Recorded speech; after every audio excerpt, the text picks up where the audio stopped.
You are listening to Faithless Brewing, a Magic the Gathering podcast for the Spike Rogue.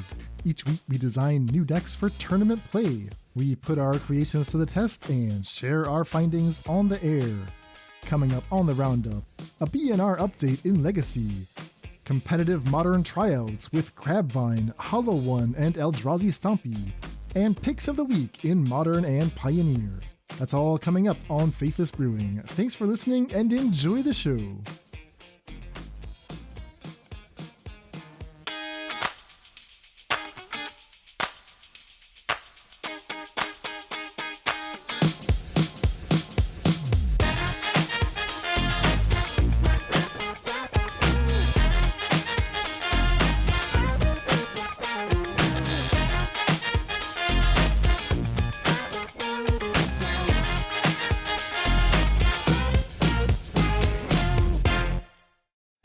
Welcome to the Faithless Brewing Podcast. I am David Robertson, and I am joined by the CEO of the Faithless Brewing family. He is Dan Shriever. Dan the man, what's going on?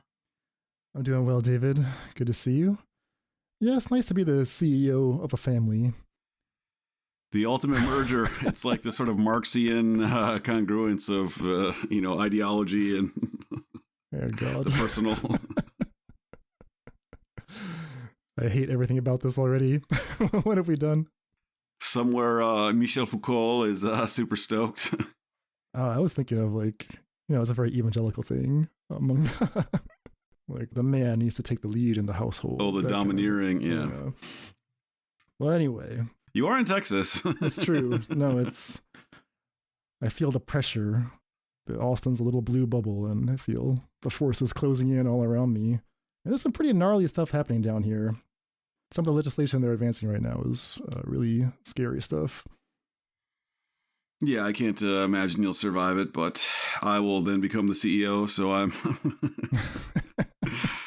plotting in the back. Yeah. Iago to your Othello. So, Magic. Bit of a week, a little bit of news. I played a lot of Magic this week, actually. A lot of Magic. Yeah, we are going to get into your modern RCQ report. We are going to go over on the Friday show the results, the dramatic results of our new card of the month. And we're going to talk a little bit about the BNR update, which happened just before we started recording. So before we get to any of that, we, of course, have to take care of a little housekeeping at the top.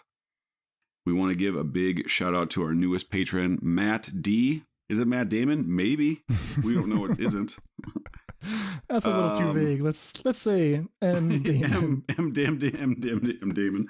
B. Affleck. But yeah, just a reminder, if you enjoy the show, you enjoy the podcast, and you want to support us, the best way to do so is to go to patreon.com/faithlessbrewing and join at whatever level is comfortable for you guys.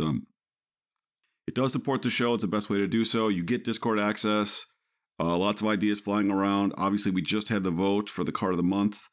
Lots of people advocating for their favorites. And then once the card is picked, of course, the ideas, the cup runneth over, right? So just people trying a bunch of crazy stuff and arguing about it. And, that's basically what Magic is ultimately. Yeah, exactly. That's what we're here for. The arguments we all know and love. Now, you alluded, David, to a vote that just concluded last week. We have results. We can share those results because we're kicking off our next monthly project, and we have a winner in a hotly contested vote. Insert a drum roll. Exactly. A suspenseful pause. Yes. So wherever you are, just take a deep, sharp intake of breath. We had 12 cards on the ballot. David and I went through them a couple weeks ago. When the votes were tallied, it was pretty close. I'll mention the top 5, counting down the top 5. So 4th and 5th place, each garnering 30% support. A tie between Gix, Yawgmoth Praetor, and Ratadrabic of Urborg. A couple of black legends here, but very different styles. Yeah, lots of interesting cards there.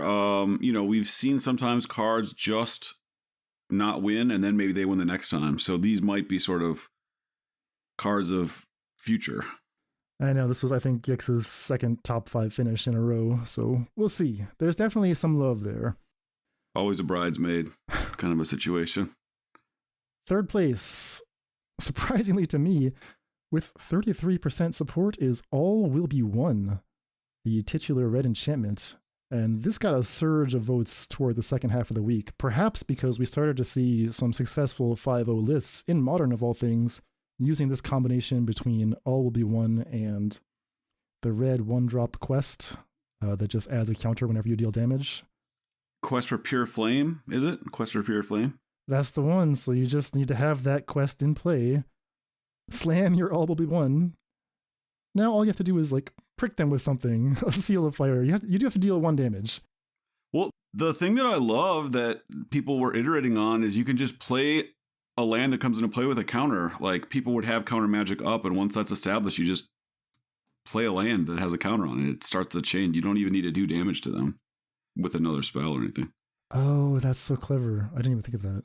Okay. Or if you already have Fable in play ticking up, for instance, if you're able to resolve the 1-drop or the 5-drop, it doesn't matter if they draw a counterspell the next turn. Like, Fable goes to 3, starts the chain, and before it flips, etc. So it's not really a 3-piece combo. It technically is 3, but the third piece can come from so many sources.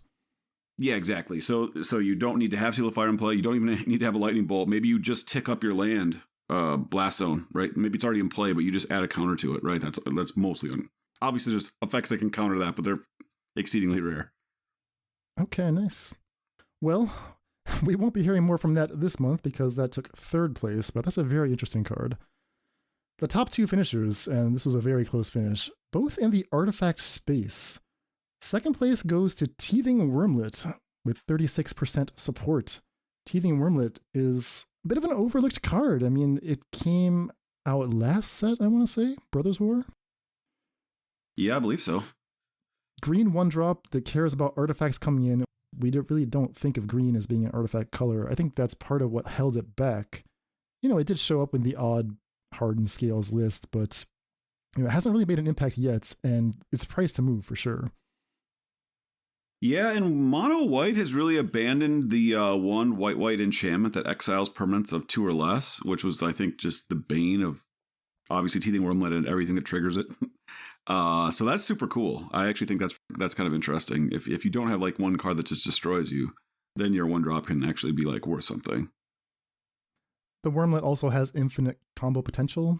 Unfortunately, it would be an infinite life gain combo, which is like a little bit too tedious. It's just not enjoyable to execute that online. So it's possibly like an even better card in paper. I don't want to get too deep into it, but do you think if this did a +1/+1 every time an artifact came into play, that would just be too good? Yes. Okay. In Modern or in Standard or like in all formats? If the +1/+1 did not get limited to once per turn, you could play the Wormlet, immediately grow it by like 3 on the next turn, right? Wouldn't that be too much? Maybe 2. Yeah, you tell me. Is that actually better than Ragavan? It's unclear. Oh, well, I'm not saying that. I'm just saying that it would become a very impressive combat creature, and I think that's not quite. Like, compare the 1 and a white 2/1 with lifelink. It's like a draft common from the current set. Do you know this card? No, I don't look at a lot of draft commons when I'm brewing. It's called like Mandible Justiciar or something like that. Okay. That gets a +1/+1 until end of turn whenever an artifact comes in. So it's like an Ingenious Smith, but it itself is an artifact, and the bonus is temporary. And that's like almost good enough. You don't have to boost things that many times. Okay. Well, good design then. Anyway, speaking of artifacts, so the winning card this time around with 39% support is Malcator Purity Overseer. David's favorite. Gosh, what are the chances that David's favorite won this one? Dominion has audited this vote, that everything is on the up and up. Do not ask any questions. We can't show our work, of course, but we guarantee that there has been no chicanery. Little Blade Splicer throwback here. I mean, what's not to like about this card? It's priced to move. It's potentially good in both formats. I've got some ideas already for Modern, and we're going to talk about all of this on our Friday show. We're going to take our first crack at Malcator Purity Overseer, and the Discord is already popping off. Just tons of deck lists getting thrown around, tons of ideas, tons of discussion. Absolutely. So yeah, thank you to everyone for voting. Thank you for your ideas. Thank you for your enthusiasm. And we will see what we can do with Malcator. Like Dan says, we will talk about it later this week. But for right now, for today, the big news was bans in Legacy. Yeah, BNR update March 6th, 2023. Expressive Iteration and White Plume Adventurer are banned. White Plume Adventurer. Yeah, just your classic most powerful cards ever printed in the most powerful format. A little 4-mana white card. I think it's 3, with a isn't it? playability. Is it 3? 3 mana, it just gives you the initiative. It was an interesting announcement to glean tidbits from. So they talked about Legacy. They also did a little health check on the other formats. So they had a little blurb about Pioneer and Modern, how they think those are both in a healthy spot. I don't know if you agree with or disagree with that, David. I think for playability, Modern is in a very healthy spot, yes. And I think Pioneers as well. I have no opinions on Standard or Vintage. Okay, so steady as she goes in Modern and Pioneer. You were not swayed by the Karn needs to go, Fable needs to go.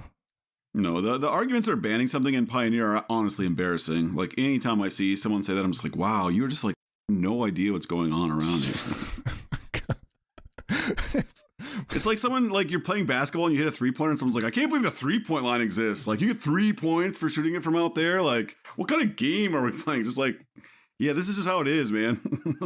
It's a game of emotions, David. I mean, it's a human game. I think that we have to accept that now. If we've stuck with the game this long, it's because we identify with it. So if it makes us feel bad, that's a legitimate reason to complain. Sweet. Well, I love rubbing it in. 3-pointer swish in your face. If anyone wants a card that I'm playing with banned, please complain about it in the chat. And I'll just be like, oh, man, I hope I draw another Karn, the whatever. Yeah, Atraxa was not banned yet, despite that person who was salting off at me a couple weeks ago. Atraxa was sure to be banned. Yeah, you dodged the 5-0. Classic Dan threw a match away just so Atraxa wouldn't get banned. So he showed the heart of a champion. So just briefly about Legacy, what I did find interesting was, well, okay, I have no opinion about the initiative or the Undercity or anything like that, but Expressive Iteration, they said that Delver and Mono White Initiative are the top 2 decks. They are kind of holding each other in check and also simultaneously suppressing the rest of the field, so they wanted to take a card from each. How many times have they taken a card from, is it Delver? This is like the 8th or 9th card they've taken away from Delver?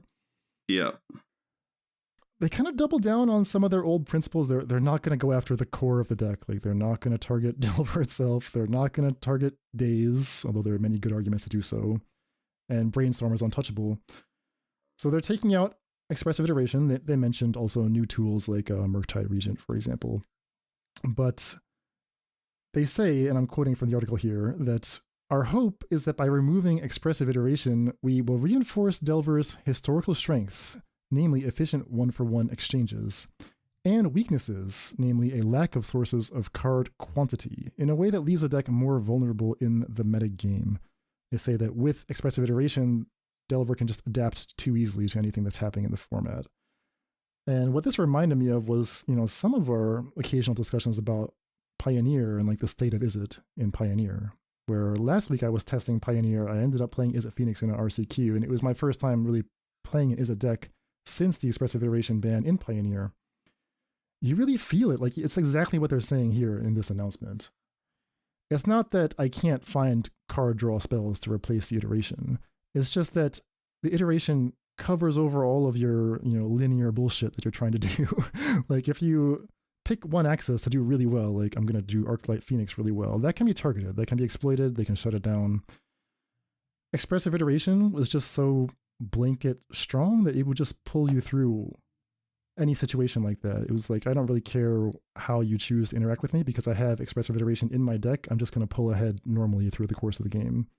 And it was, I think, the most important card, more important than Treasure Cruise, which is a card that can be exploited. Iteration cannot be exploited. It's just like too robust of a card.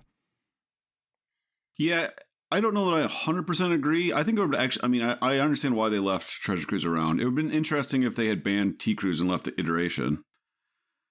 I don't know that Phoenix would be worse or better. I think the non-Phoenix decks that you like to play would be much better. But yeah, I wish they had kind of done that. I understand they want to leave the Delve cards, fair enough. But I think iteration was actually useful for all the like 4-color nonsense lists where you had to play like 26 or 27 lands, and those basically don't exist anymore. So that's like us, we're talking about a very corner case instance, but it would have been interesting. It is cool that Treasure Cruise is to like still get to play it in like one random format, so that's fine. Yeah. As they said, Pioneer is healthy, so everything is well. All is as it should be. Exactly.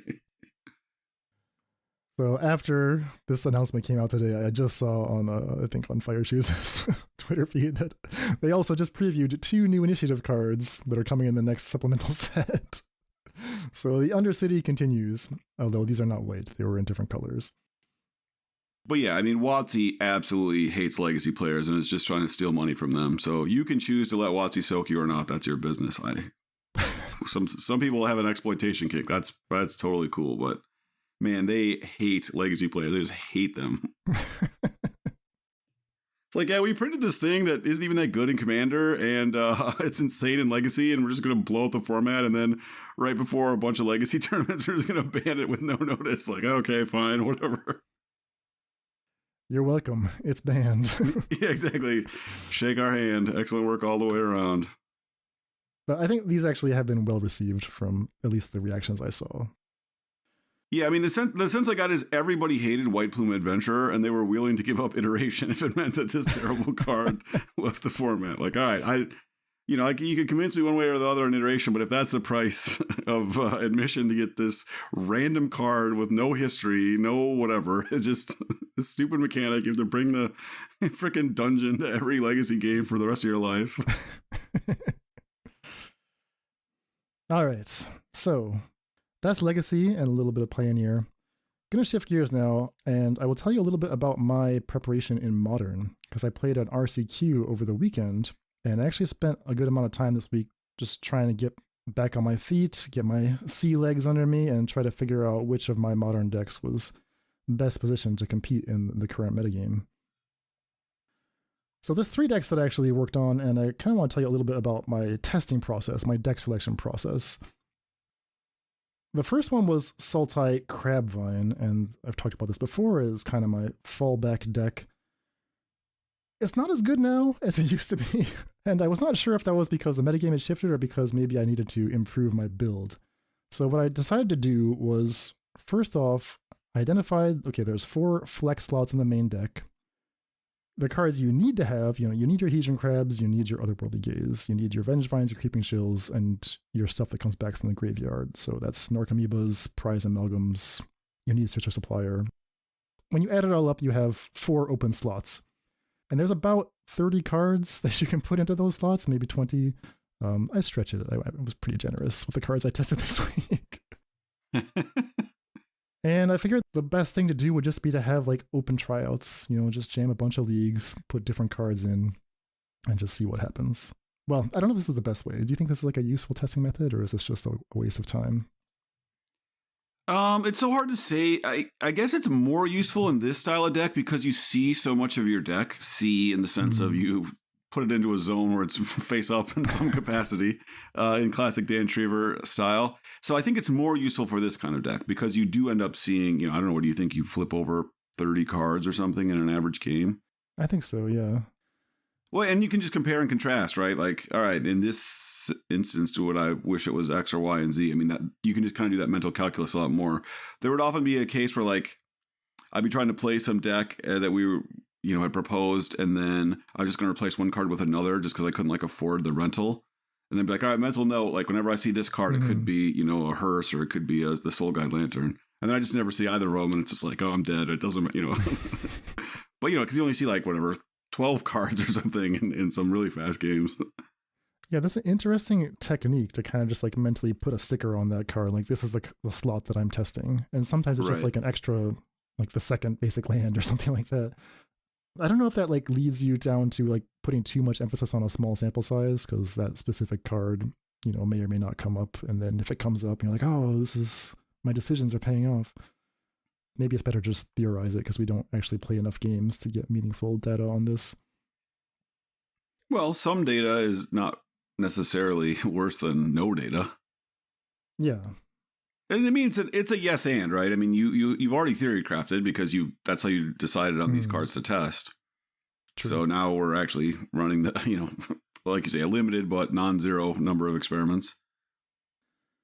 So basically the cards I wanted to try fall into two categories. The first category is stuff that actually operates from the graveyard, right? Things that you can mill into, things that come back from the graveyard. These are synergistic cards, right? Cards that strengthen your main plan, that make your synergies more dense, so that when you mulligan for your Hedron Crab and slam it and mill 6 off that fetch land, you're more likely to hit something useful. This includes like the 4th Norcabiba, the 4th Gravecrawler, extra copies of Rotting Rats. I consider like the first 3 Norcabibas and the first 2 or 3 Gravecrawlers to be musts, and maybe 2 Rotting Rats. I would say those are, you have to have those, and then you can add more if you want. So those are candidates for the flex slots. You could try Bloodghast there, Silver Smoke Ghoul if you like, although that only comes back from Creeping Chill, and Crabvine does not see as much of the deck as Dredge does.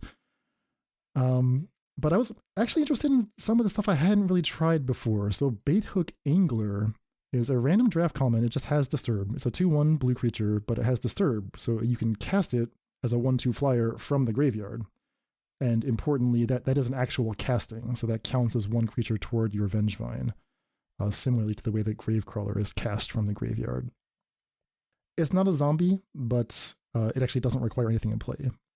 Whereas with Gravecrawler, like if my board is empty and I draw like a Merfolk Secret Keeper for the turn to mill 4 cards, I kind of know I'm not getting the Vengevine back, right? Because there's no way for me to get a zombie back. But a Baithook Angler, you actually can get there from almost an empty board. So I was very keen to see how this one performed. There's a couple of cards that work similarly. There's Scab Ruinator and Hakon Stromgald Scourge. These are both cards that can be cast from the graveyard, so that's 1 card. And they actually have the zombie type, so they can actually allow you to bring the Gravecrawler back just from the Scab Ruinator or the Hakon. So you could theoretically just have a Hedron Crab and nothing else, mill a bunch of cards, hit your Scab Ruinator, hit some Vengevines, hit a Gravecrawler, and just from that alone, you would bring all the Vengevines back. And we could consider cards like Dredge, anything with Dredge. Golgari Thug is interesting because it's just a cheap, I can draw a creature for the turn, mill 4 cards while doing so. I've tried Dream Twist in the past. Some people have tried cards like Haunted Dead or Stitchwing Scab. So those are the main options for like cards that work in the graveyard. If you want to just lean in even harder to the graveyard angle, you can use your flex slots on these. And of these, I think Baithook Angler is the one that impressed me the most. That was what I had to look up. I saw it in your list. I was like, what the hell is that card? I've never seen it before in my life. I mean, right away, it like won me a game that I otherwise would have lost. And there were like 2 more games where even though I didn't hit it, like I was milling for it, I was in a situation where I realized that I'm going to lose unless I can mill the Baithook Angler in the next 6 to 10 cards. And I didn't. But like the fact that it was there was actually comforting. So yeah, maybe I should even try 2 copies. I was pleasantly surprised by that card. The second category of cards you might put in your flex slots is cards that don't work from the graveyard, right? So when you mill them, you just sort of look sad as they're dead, they're not coming back. These are the cards that set up your self-mill engine, right? So a card like Glimpse the Unthinkable, for example. Right? If you draw it, great, you can mill 10 cards, but when you mill it, it doesn't do anything for you. And this might include, additional threats. So Gurmag Angler is a nice one. It's a zombie, it's beefy, it's a creature. Extra self-mill, so I consider maybe 3 Merfolk Secret Keepers to be a must, but you could play a 4th copy. So that would be another flex slot. Memory Sluice. I don't know if I'm saying that right. Slice? Memory Slice? Sluice? I think it's just Sluice. Okay. A Sluice. A Memory Sluice. This used to be in the deck before Otherworldly Gaze was printed. And I think it was maybe cut prematurely because it's actually better than Glimpse the Unthinkable. It's basically it mills 4 cards, and you can conspire to have it mill 8 cards. You can just tap 2 untapped creatures while you cast it to get 2 of the effect. And just being 1 mana, it makes it so much better than Glimpse the Unthinkable. I was actually pretty impressed with this card as well. So I think maybe that's another one that we should take a second look at. Urborg Lhurgoyf is one that was getting some buzz. That was diving into the Crabvine community and seeing what people were talking about. Urborg Lhurgoyf has gotten a lot of attention lately. This is a rare from something Dominaria. Does that sound right? I have to look it up. I don't know. 2 sets ago, I want to say. Dominaria United. It has kicker. It's kind of like a Boneyard Worm, but you can kick it once or twice, and each time you kick it, it mills 3 cards when it comes into play. So it's just like a big creature. The idea here being that if you're low on resources and you just happen to draw this, you can kick it once or twice, and it's almost like card advantage, right? You can mill 3 or 6 and kind of get yourself restarted again. That one I kind of hated. Like, I put that in, and it was awful. It was so bad in this deck. Like, all right, I'm going to keep my own counsel about these cards. I'm not going to listen to the Crabvine Discord on all of these things. But yeah, it was pretty bad. And kind of a surprising one that I want to talk to you a little bit more about is a little 1-drop called Larder Zombie. Do you know this card, David? I only know it because, people don't realize I get this excited text from Dan, like, we should really be investigating Larder Zombie. I'm like, what the hell is this card? I have no idea what it is.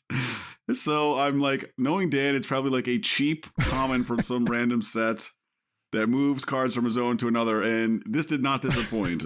Yes, correct. It is 1 blue for a 1/3 defender zombie. Tap 3 untapped creatures you control. Look at the top card of your library. You may put it in your graveyard. Now that has been eroded to Surveil. Mm-hmm. Yeah, so this is a common from Midnight Hunt. And you said it really impressed you. It does what this deck wants, right? So Crabvine is interested in very cheap creatures, preferably zombies. Surveil is very good, as we've seen from Otherworldly Gaze. It just so happens that when you're doing your thing, you have all these creatures just sort of sitting around doing nothing. Like the Hedron Crab does not participate in combat, right? He's a pacifist. He observes, he mills, he doesn't fight. Narc Amoebas, when they come in, they're summoning 6, so they're just sort of sitting around. And the same with Grave Crawlers, they can't block, and often they can't even attack profitably, so they just sort of sit there and you wait to kill them with Creeping Shells and Vengevines, or you wait until you hit Wonder. So there's actually a lot of opportunity to just like turn those bystanders into something meaningful, and the Larder Zombie does that very easily. So when I put this in my deck, I actually tried 2 copies because I really wanted to see like how does it perform. It was not a problem at all to activate it. Every time I drew it, I had opportunities to activate it once, sometimes twice per turn. The only thing that was holding it back was that the effect of Surveilling 1 was just like slightly too small for like the brutality of Modern. But it made me curious if, to the extent that there is a Dread Shell in Pioneer, like I wonder if there's something there with Larder Zombie, because you can get Narc Amoebas from it. You're going to have Merfolk Secret Keeper perhaps, and again, these cards just sit around. You could build a Surveil deck. You have Consider, you have Otherworldly Gaze, and there's an enchantment that actually turns every Surveil into a Surveil 3, basically. It's called Enhanced Surveillance. Yeah, and you've been itching to do an all in on Surveil in Pioneer for a while. I get the, we should really maybe look into going all in on Surveil. So this is the card. Maybe did you realize this card existed this whole time, or did you just like scroll for anything that said graveyard in 1 mana draft commons? Or I had liked it in draft, but I kind of forgot about it. And it just didn't occur to me that you could actually activate this in Constructed, because it seems like it's meant for board stalls and limited. You don't think of Constructed as a format where you have 3 creatures who don't need to attack, but actually it does kind of work out that way with these cards that just sort of drift out of the graveyard and into the battlefield. So yeah, at some point, if someone could nominate Larder Zombie for our next monthly, exactly, it works in both formats, which is good. Yep, there you go. Dan would be forever grateful. Maybe his wife, if she's listening. If you want to give your husband a nice present, little Larder Zombie. All right, so those are the two categories of cards you can put in the flex slots, and after playing a bunch of leagues with various configurations, the conclusion I drew was that the Category 1 cards are just worth so much more than the Category 2 cards, because, we're milling half the deck every game. The cards that don't operate from the graveyard, you will see many times that they just get milled and do nothing, and maybe once or twice you'll actually draw them, and then you can evaluate what they do. But every time you mill them, you know that's a card that could have been an extra Narcomoeba. It could have been an extra Gravecrawler. It could have improved your consistency. That's game one, where it's kind of just like a linear race. And then when you go to the sideboard games, the flex thoughts, doesn't matter what they are, they all get sided out. Like whatever they were, they're getting sided out because you need interaction for the post-board games. So I just kind of left all of it feeling like whatever I put in the flex thoughts has to work from the graveyard. Otherwise, it's just not going to be worth as much. And then it's going to get sided out, so I'll never know what the extra Glimpse the Unthinkable could have done for my main deck. So I think that to your point about whether this is a good style in testing, Dan, I think the overarching result that you got is like a super productive result of testing. And that the main thing you wanted is value from all your cards, especially game one. Those are the games you need to be winning because you're the linear deck that has a bunch of silver bullets that don't beat you but make it very difficult for you to win. So the theory is your opponent is coming equipped to play, you don't have to pay mana for a lot of stuff in Modern, but they're still trying to play spells from their hand, and you're not really into doing that. Yeah. Yeah, so I think that was a useful conclusion. I don't know if that's correct or not, because what it means is that you're left with a deck that just doesn't operate under Graveyard Hate. And this gets to the third question was, okay, what's the right sideboard configuration? And here I also tested a bunch of different things. I wasn't winning that much. Like, the reason I did not actually play this deck, Crabvine, in the RCQ was that my win rate was like much lower than it has been in the past, much lower than I consider acceptable. There's just too much Graveyard Hate in the format, and it's too varied, between Unlicensed Hearst, between Dauthi Voidwalker, and Leyline of the Void, like Rakdos Scam, the Rakdos midrange deck with Undying cards, plays both of those. It plays the Voidwalker main, and then it also brings in Leyline of the Void. So there's just like too much going on. Some people are playing Rest in Peace. Some people are playing Blood Moon, which also such you down. So there's just like Endurance also, include one random MH2 card in there. Like Endurance slows you down. I've always known that, but like Yawgmoth also plays Scavenging Ooze, which you'll never beat. Like you just cannot compete with the Scavenging Ooze. So I found that like the guessing game of like making sure I have, exactly Spell Pierce because I know they're going to play a spell, or like a Nature's Claim because I need to hit the Leyline of the Void, but that misses on the Scavenging Ooze and that misses on the Voidwalker. Prismatic Ending is a card that Anthony Menino, who kind of introduced me to this deck, like he really advocated Prismatic Ending because he felt like it can hit anything, but it actually can't hit everything, right? Like it's going to take a while for Prismatic Ending to get you out of a Leyline of the Void lock. If at all. I mean, it's very easy for you to mill over exactly your one white land or something. Exactly. So we tried Brazen Borrower as like a catch-all that, it just buys a little bit of time. And what I ended up settling on was actually, it's kind of awkward, but I'm splashing Leyline Binding now in the sideboard. So that's your fourth color, and you have to add a Hallow Fountain to the sideboard for this. I tried it with a Triome. The Triome was terrible, so it's back to Hallow Fountain. You're going to pay 2 for your Leyline Binding, and it's not good per se, but it removes that element of the guessing game, right? This works against everything except Blood Moon. So at least you know that you have something to draw to for whatever they bring against you. All right, so you did all this work. You figured out your sideboard plan, and your conclusion after all that, though, was that this deck just didn't win enough, even with all the TLC you were giving it.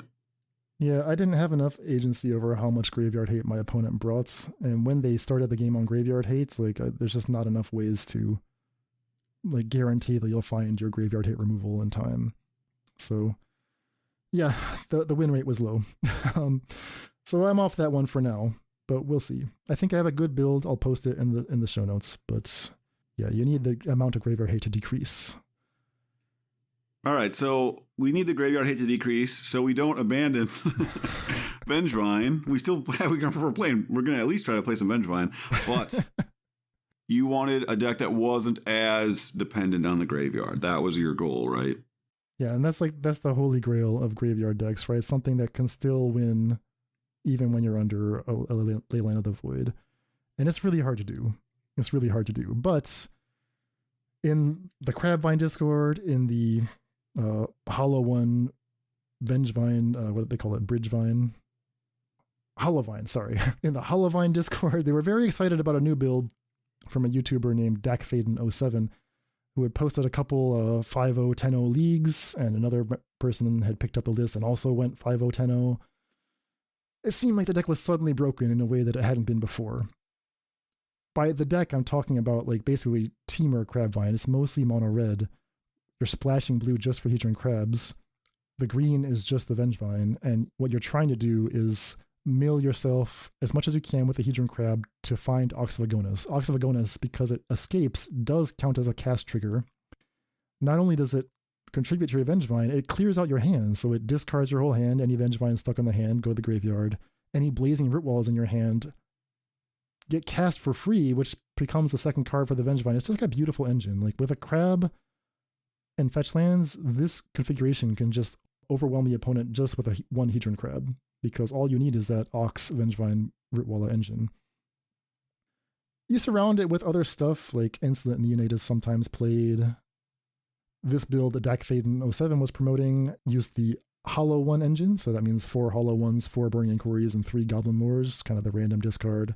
And the new card that was supposed to bring it all together is Urborg Lhurgoyf, a card that I said I hated when I was testing the Sultai deck, but maybe it'll be a little bit better here. Its role is a little bit different because this deck does not play Otherworldly Gaze, so there's actually not going to be like as many things to guarantee spending mana on every turn. Like you might just run out of cards in your hand if you spin with Burning Inquiry a couple times and don't hit an Ox early enough.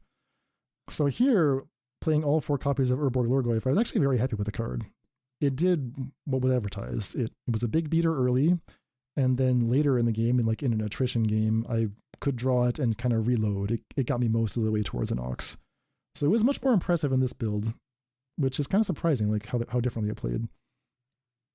Yeah, and you even have 1 black land in here.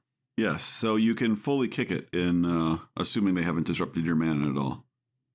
Yeah, exactly. I mean, you'll be disrupting your own mana with all the random discard and self-mill. And yeah, I mean, the decks, like, they seem similar. Like, they're both Crab Vengevine decks, but they play out pretty differently.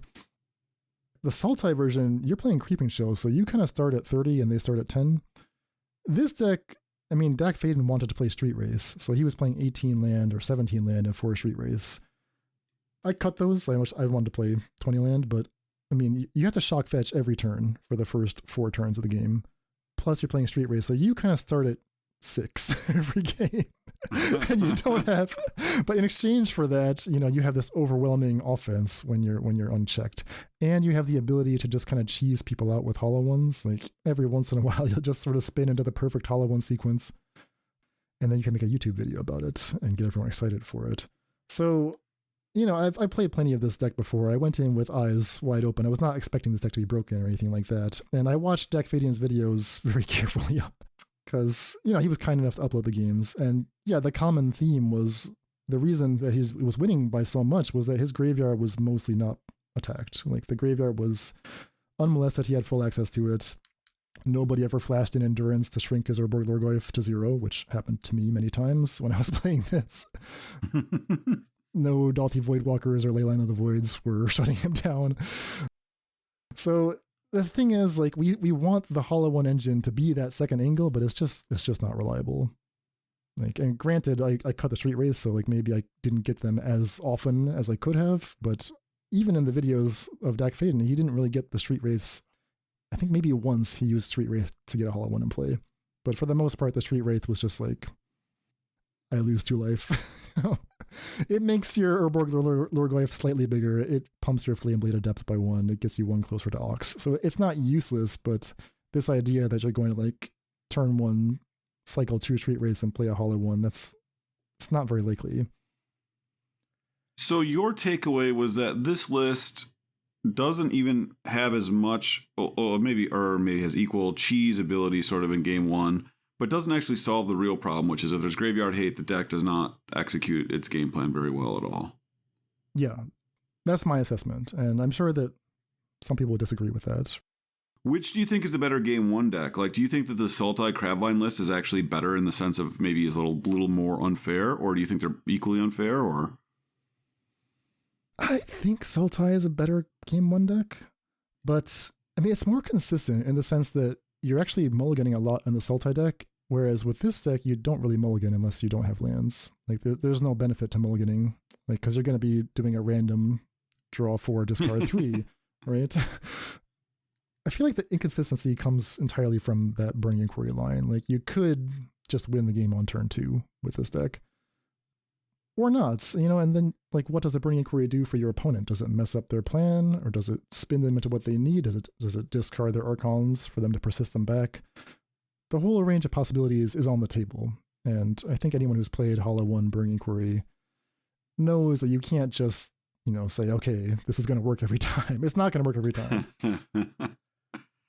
40% of the time it works every time, though. Yeah. So for me, this is like not quite there. So the point of divergence was, okay, I accept the Urborg Lhurgoyf.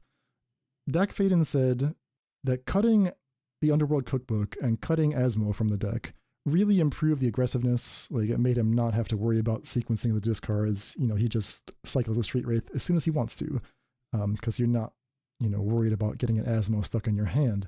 So he felt like cutting those to focus on, Flameblade Adepts and Urborg Lhurgoyfs really improved the aggressive plan of the deck and contributed to his back-to-back 5-0s.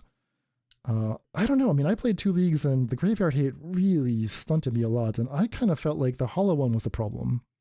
The Hollow one did not win me those games when I was under graveyard hate, and I almost felt like Asmo and Cookbook could have won those games if I had paired them with Urza's Saga, which actually is something I have not seen tried in a graveyard deck before. And I think that might be the way forward. Like an Urza's Saga plus a Cookbook plus an Asmo can beat a Leyline of the Void by itself. Like you just make constructs and win. And you typically would not put an Urza's Saga into a Vengevine deck, but like maybe you should. Although, like you're saying, you're crack fetch shocking every turn, and now you're proposing adding 4 colorless lands, so kind of something has to give at that point. I kind of want to put them in the sideboard. Like, is that crazy? Like, I just want to side in 4 Urza Sagas and side out 4 crabs. I mean, honestly, the fact that there's like multiple discards for like Vengevine with these narrow niche various builds is like me observing like, Amazon tribes that I've never seen planes before. I'm just like observing their behaviors, learning about their complex moral structure and everything. Like I have no idea what's going on. They're arguing about various 12th pick commons from 5 or 6 sets ago and getting really mad that someone isn't giving this common a run over that common. Looks like the HollowVine players have begun their war dance. We see them donning the ceremonial costumes.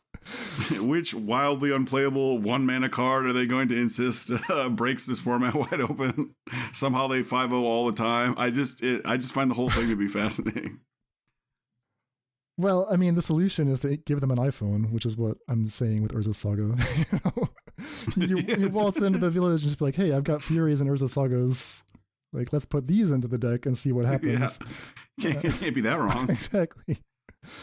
I do love a sideboard juke, so I'm inclined to jump on the bandwagon because the deck moves towards like a deck I understand where we like cast spells for mana, then we like attack, and normally we interact with our opponent's plan. That's where my speed. I have a smooth, simple brain, Well, if that's the case, David, then you will love the third deck, which is the one that I actually ended up playing in the RCQ. Yeah, we went from the most unfair deck that's not trying to play Magic at all to the deck that's just playing cards for exactly mana, never cheating anything. Colorless Eldrazi Stompy. This deck is back from the dead. Were you there for Eldrazi Winter, David? Were you playing Modern at this time? We were playing Modern at this time. You guys were jamming Niv Mizzet and all these. The RCQs did not exist at the time, but it's like, oh, what if we put one more BTL hit in there? Yeah, it's not going to work. But I mean like proper Eldrazi Winter, like 2016. Oh, when it was broken. Yeah, no. Yeah, that predates. Okay. I of course, you and I were talking, and we were interested in Modern, but I was not playing Modern at that time. So I realized that was 7 years ago, which is kind of shocking. There's like an entire generation of Modern players who just weren't really there for it, have heard about it maybe or maybe not, didn't get to live it firsthand. But this deck is the closest you can come to playing Eldrazi Winter in 2023. It's not over unless we say it's over. What is the deck? Well, it's very, very simple. It is all of the cheap colorless Eldrazi, and I do mean literally all of them. Like, there are only 6 of them, and we're playing all of them, 4 copies. 4 Chalice of the Void, 4 Serum Powder, and 4 Dismember. And that's it. 24 lands. All this deck does, like, of those Eldrazi creatures, 24 of those creatures, their only job is to attack and block. Thought Not Seer is the only one that has any other ability, that can Thought Seize and be a 4/4. But the rest of them, Reality Smasher, Eldrazi Mimic, Matter Reshaper, Endless One, Eternal Scourge, they have text, but at the end of the day, you play them and then all they do is attack and block. On top of that, our broken MH2 card, because every deck has to have one, is a Mishra's Factory. That's the best you can do for a colorless, your broken MH2 card. 4 Mishra's Factory, 4 Mutavaults, 2 of the Blinkmoth Nexus, so you get up to 10 creature lands. So the deck has like a very, very high density of creatures, and you just try to punch through. It turns out that a lot of decks just cannot withstand steady pressure from like slightly oversized creatures, slightly ahead of schedule, and then like a timely Dismember or a timely Thought Not Seer or a Chalice. Yeah, and so I think the Chalice angle is the important one, right? So you're fundamentally a Chalice deck. You are even playing 3 Gemstone Caverns to Chalice on 1, possibly on your first turn. So, I think Chalice for 1 has to be good for this kind of deck to be good in general. Is that a fair statement, or? Yeah, absolutely. And the matchups that I just like cannot solve are the matchups where Chalice has to get sideboarded out, which is to say against all of the good stuff piles, all of the 4-color Omnath decks, even just like any green deck like Yawgmoth. Like, you don't want them to be playing creatures. If they're playing Solitude, if they're playing Leyline Binding, if they're playing Teferi Time Raveler, if they're playing Strength of Geist, you're in trouble. But if they're not, if they're in the red and blue space, like, you're in good shape. Red, blue, and black, you're happy to play against those colors. But man, the white removal is so insanely good against these cards. Although the one card it's not good against, Eternal Scourge, baby. Unbeatable. Oh, you've exiled it with your enchantment, eh? I'll cast it from exile. Exactly. Have you ever had your opponent hit you with a Ragavan, flip an Eternal Scourge off your deck, realize that they can't cast it, and then you cast the Eternal Scourge on your turn? I haven't, but that sounds pretty special. So I know this sounds kind of silly, but I mean, the more I played this deck, the more I was winning. Like, this was by far the best of the 3 decks I played. I think when I was all said and done, I had like a 64% win rate over almost 60 matches, like between paper and online. Like, I 4-1'd a bunch of times. I almost 5-0'd. Haven't 5-0'd yet. Took it to FNM a couple times, went 3-1 both times. So, I know this isn't going to be like a meta beating deck, but that wasn't really my goal. My goal was to just try to get this deck up to speed, try to figure out like whether it can still function, what's the right build for it. That process was much simpler than the Crabvine process because there really aren't any cards to choose from. I was going to say, because you have to play all the Eldrazi, your normal search for random draft chaff doesn't work because they didn't print too many Eldrazi at common. Exactly. Yeah, there's just not very many colorless cards you can even consider putting in. So I thought that I had 4 flex slots, right? Like, I initially did not have any copies of Endless One. I was trying out Smuggler's Copter. I was trying out Fleet Wheel Cruiser. I even tried Karn, the Great Creator. These cards just like weren't as good as just having an Endless One. I just kept adding more and more copies of Endless One to the deck, and by the end, it was a 4 of, and I just like didn't side it out. Like, I just leave that in all the time. It's just good on every turn of the game. When I say good, I mean like it's an Isamaru on turn 1. But that's good enough. I mean, the game ends with you attacking with a bunch of Mutavaults for 3 turns in a row, and eventually they end up at exactly 0 life. So yeah, important to note, this is not Eldrazi-tron. Even when Eldrazi-tron was a deck, you often advocated this. You really like the Serum Powder package to kind of draw to your unfair hands. Mm-hmm. So this is not a deck that ever played Warping Whale main, right? Like Eldrazi-tron did. It also never played Maze Mind Tome, right? That was a card that Eldrazi-tron played. So this deck, just like you say, this deck is a beatdown deck with a very specific interaction suite, basically. Yeah, and there just isn't that much to choose from. So when you go to the sideboard, what you find is that you have ley lines, and you're extremely good at mulliganing for ley lines. This deck, because of Serum Powder, is the best mulliganing deck I've ever played. It mulligans even better and more frequently than Crabvine does. So if you want to start the game with a Leyline of the Void in play, you can. Ditto for, like, if the white Leyline were better, which it's not that great right now, but if there were decks that just lost to the white Leyline, you could definitely have 3 of those and get them every game. But beyond that, the other options are not good. So, I put some Warping Whales in because they counter creativity, and, they're just sort of useful. Ratchet Bomb is there because, if a Urza Saga gets going on the other side, you're in trouble. But the sideboard isn't going to give you that much. So I wouldn't expect this to, like, skyrocket up the tiers, but I think it's actually, like, a lot better than you might think at first glance. If this is a deck that you've played in the past, if you enjoy this style, it's actually viable now. 64% is not blowing anyone's socks off, but it's not nothing. And I took this to the event, and it did well. I didn't make top 8. I got 11th place. I think I went 4-2.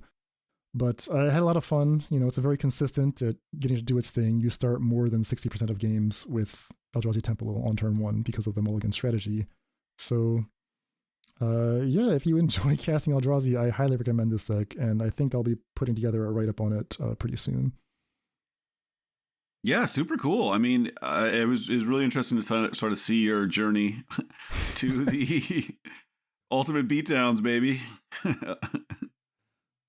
Yeah, I mean, I like to share a little bit of just, like, how I think, so that if at any point you're thinking of saying to me, oh, Aimlet's pretty good right now, why don't you just play that? I'm like, do you know how I think? Like, I spent like 2 weeks trying to tune up these terrible tier 2, tier 3, tier 4 decks to get them to that coveted 50% win rate or 64% win rate in Magic Online leagues.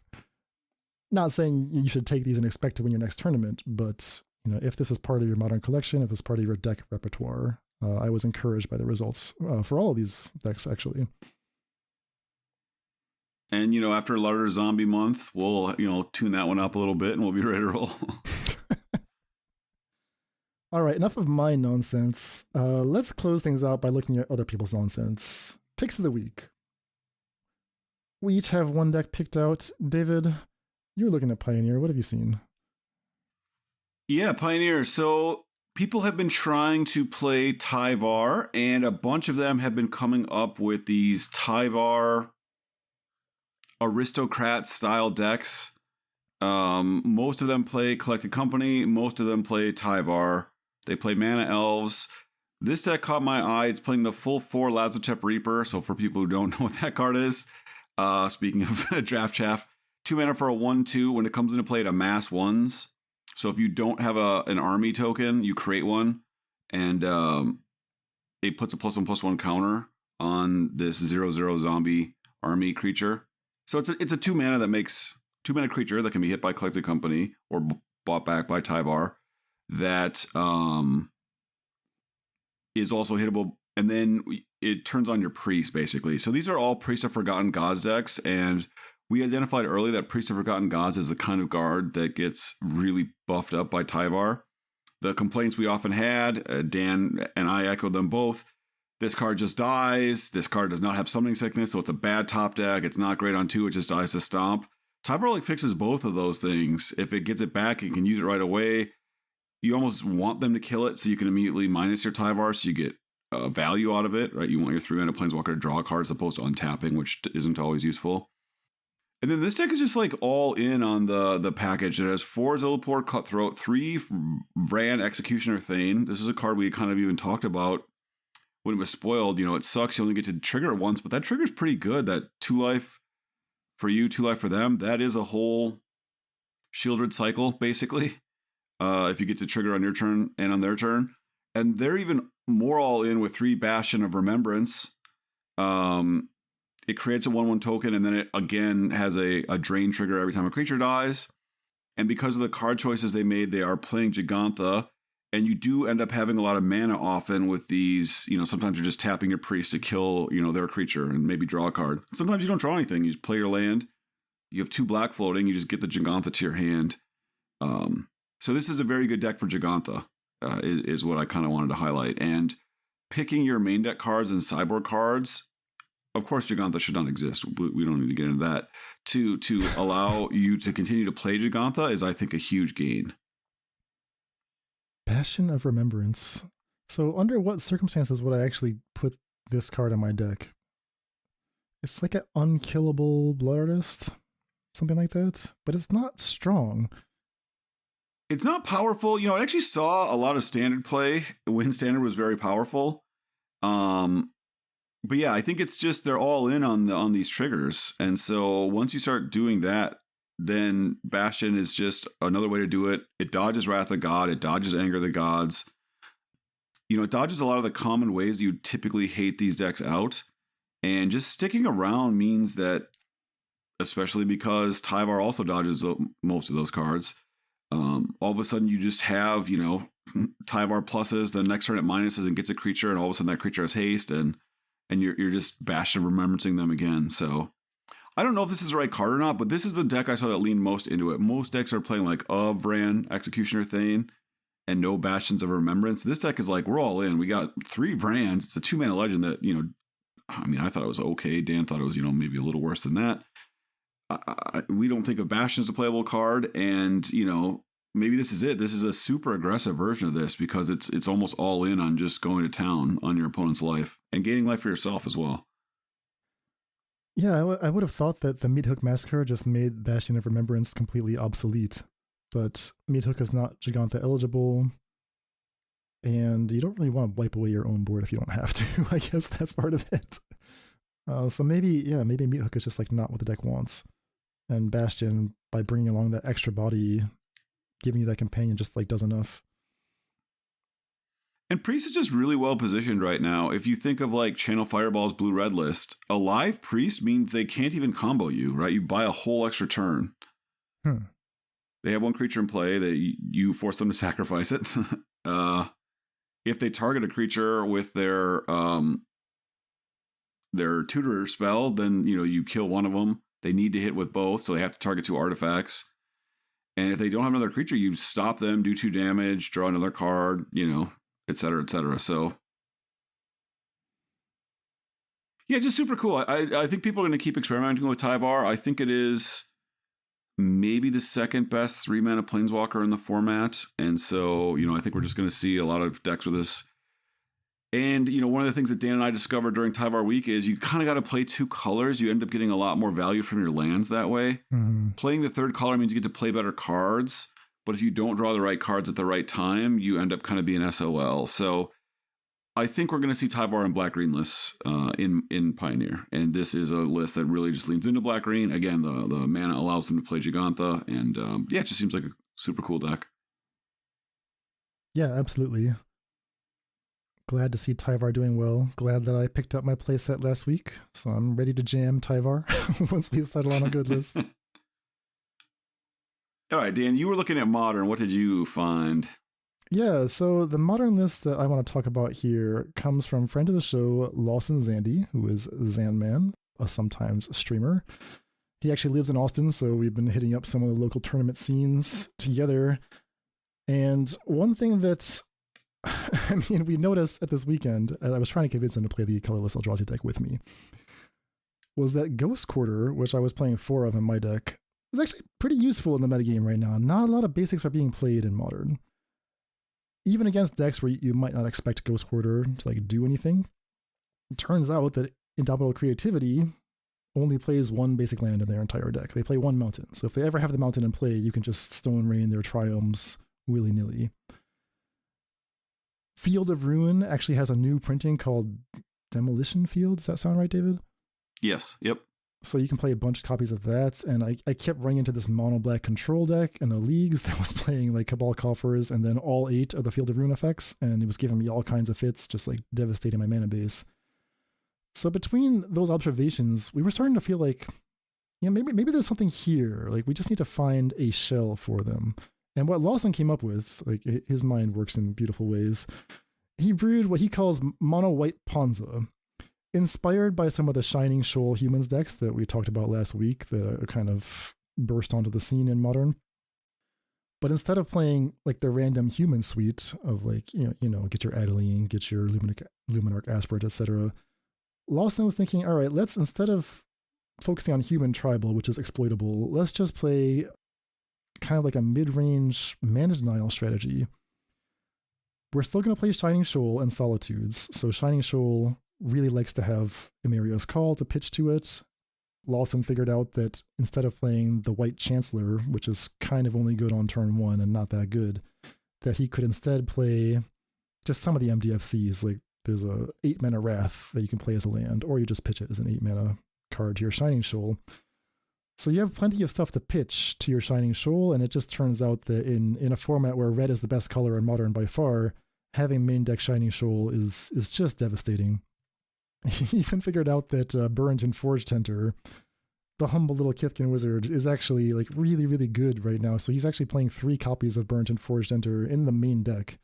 One of the ways that humans deck can still be exploited is if they just have a Fury and you don't have your Shoal ready, you're toast.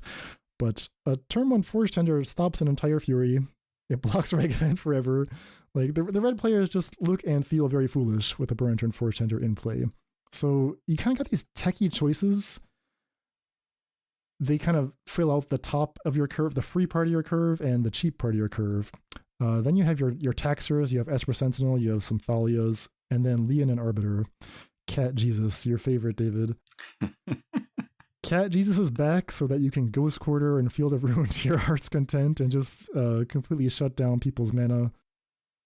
He's even got 2 Sarah Paragons, which, while we think of that as like a 4 mana Lurrus, it actually allows you to replay lands from the graveyard. So you kind of have like this pseudo Crucible of Worlds effect, and you can use Aether Vial to get all of this stuff online. So there's 4 Aether Vials, there's 4 Stoneforged Mystic, there's a couple of Archon of Emeria, there's some Extraction Specialist.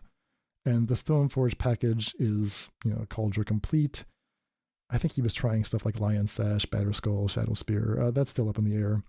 But just watching him play in these leagues, he rattled off 2 5-0s almost effortlessly, and the deck looked great.